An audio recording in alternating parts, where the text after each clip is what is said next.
इतनों ने बुलाया है, मैं गया लेकिन उन्होंने दरवाज़ा नहीं खोला है। बस आका की ज़ियारत मुहिम है, लेकिन हमने खुद को इस लायक बनाना है। ऐसे ना हो कि हर शब जुमा हमारा अमल आका की बारगाह में पेश होता है, हमारा अमल आका को दुखी ना करे, रंजूर ना करे, इसलिए कि आका को बहुत दुख है, बहुत दुख है। आका रोते हैं। ज़ियारत नाहिया में जुमले, और एक जुमला यह है कि मैं सुबह और शाम खून के आंसू बहाता हूं।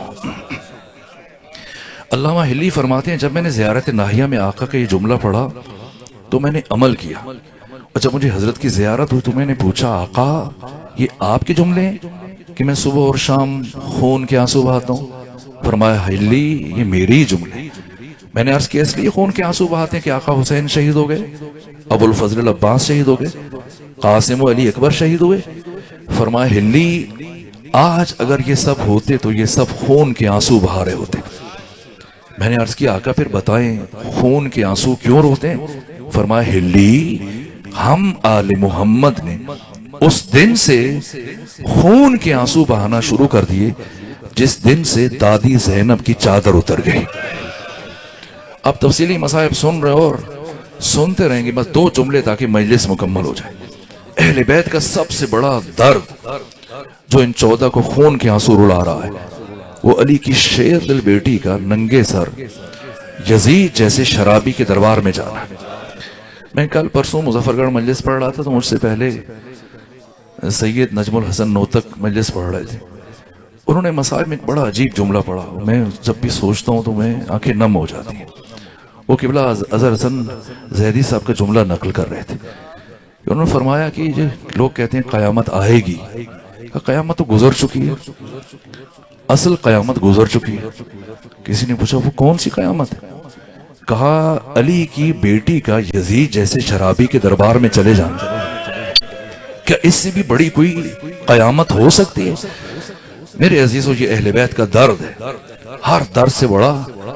यहां तक कि बीबी ने 19 दिन सफर किया है, करबला से लेकर शाम तक बेकजावे ऊंट की पुष्ट पर सफर किया, लेकिन 19 दिनों में एक मर्तबा भी ये नहीं फरमाया कि काफिले को रोका जाए। नहीं, शाम पहुंची, 3 दिन शाम शहर के दरवाजे पर बिठाया गया। फिर जब शहर तैयार हो गया, तैयारियां मुकम्मल हो गई, बाजार दरबार सजा दिए गए, अब कहा गया कि अब यजीद के दरबार तक जाएंगे। बीबी उठी हैं और जिन गलियों से गुजर कर गई हैं, मैंने पढ़ा बास खवातीन अपने छतों पर खोलता हुआ गर्म पानी लेके गई थी। जहां से ये बीबियां और बच्चे गुजर रहे थे, ये खोलता हुआ पानी उनके सरों पर गिराया जा रहा था। इसके बावजूद बीबी रुकी नहीं, चलती रही, यहां तक कि खवातीन घरों की छतों पर पत्थर लेके गई थी। इतने पत्थर मारे गए, इतने पत्थर मारे गए। मैंने कुतुब रिजाली में देखा है कि 11 सहाबे किराम है जिनका ताल्लुक शाम से। इनमें से एक सहाबी जनाब साद इब्न साल अस्साइदी, ये उस मौके पर शाम में मौजूद नहीं थे। कुछ दिन के बाद जब पलट के आए, देखा शाम शहर की गलियां, दीवारें खून आलूद हैं। पूछने लगे, अहले शाम, क्या अब तुम जानवरों को गलियों में ज़िबा करते हो? लोगों ने जवाब दिया, साहबी रसूल, इन गलियों में किसी जानवर को ज़िबा नहीं किया गया, इन गलियों से मोहम्मद और अली की बेटियों को गुजारा गया।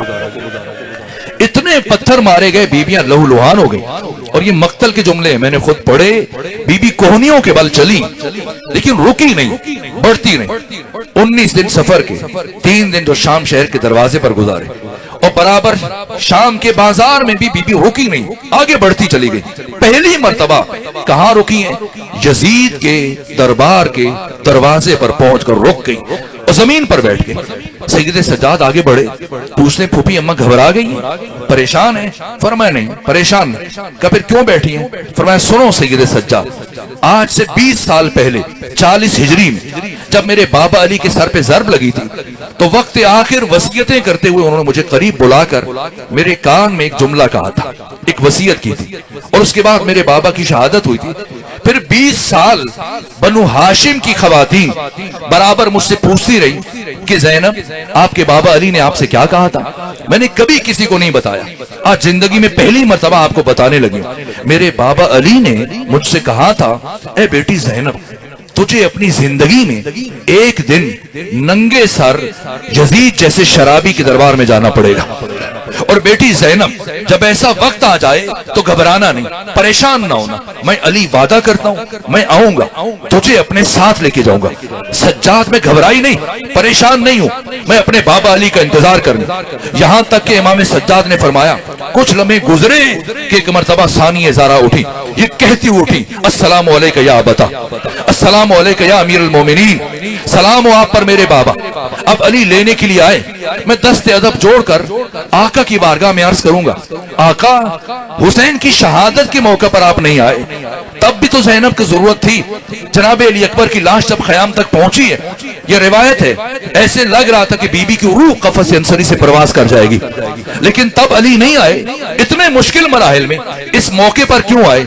इसलिए कि अली जानते थे कि यजीद के दरबार में इस हाल में जब मेरी बेटी पहुंचे, मबादा मेरी बेटी ज़ैनब का जिगर फट ना जाए, कहीं मेरी बेटी ज़ैनब मर ना जाए, इसलिए तशरीफ लाए। क्योंकि जब सैयदा, बस आखिरी जुमला अर्ज करो, जब सैयदा ज़हरा की शहादत हुई थी तो गुस्ल कफन के बाद एक मरतबा मौला मुत्तकियान ने फरमाया था बच्चों से, आखिरी मरतबा अपनी माँ के चेहरे की ज़ियारत कर लो, इसलिए कि माँ को दफनाने के लिए लेके जाएंगे, सैयदा को दफनाने के लिए लेके जाएंगे। और जब ये पैगाम जनाब फिजा ने सानिया ज़हरा तक पहुंचाया तो बीबी ने क्या जवाब दिया? फरमाया फिजा पहले मेरे बाबा से कहिए वो हुजरे से बाहर तशरीफ ले जाए, वो हुजरे से बाहर तशरीफ ले जाए। मबादा अपनी माँ की मैयत पर मुझे अपने हिजाब का होश न रहे और मेरे सर से रिदा सरक जाए तो मुझे इस हालत में अपने बाबा के सामने जाते हुए शर्म महसूस होती। जो बीबी 5 बरस की उम्र में अपने बाबा के सामने जाते हुए शर्म महसूस कर रही है, अल्लाह जाने नंगे सर यजीद जैसे शराबी के दरबार में कैसे जाएगी। अला लअनतुल्लाह अलल कौमिज़ ज़ालिमीन।